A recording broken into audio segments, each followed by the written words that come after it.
अमरीकी सदर Donald Trump ने ईरान के खिलाफ हमले रोकने का हुक्म दिया है। अमरीकी मीडिया रिपोर्ट्स के मुताबिक अहदाफ पर मुसलसल 14वें रात भी फजाई हमलों का मंसूबा पेश किया गया था, ताहम उन्होंने इसकी मंजूरी देने के बजाय हमले रोकने का हुक्म दिया।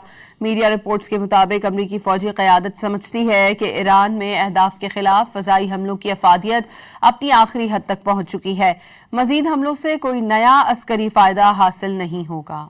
अमरीकी सदर डोनाल्ड ट्रंप ने ईरान के खिलाफ हमले रोकने का हुक्म दिया है। अमरीकी मीडिया रिपोर्ट्स के मुताबिक अहदाफ पर मुसलसल 14वें रात भी फजाई हमलों का मंसूबा पेश किया गया था, ताहम उन्होंने इसकी मंजूरी देने के बजाय हमले रोकने का हुक्म दिया। मीडिया रिपोर्ट्स के मुताबिक अमरीकी फौजी क़यादत समझती है कि ईरान में अहदाफ के खिलाफ फजाई हमलों की अफादियत अपनी आखिरी हद तक पहुंच चुकी है। मजीद हमलों से कोई नया अस्करी फायदा हासिल नहीं होगा।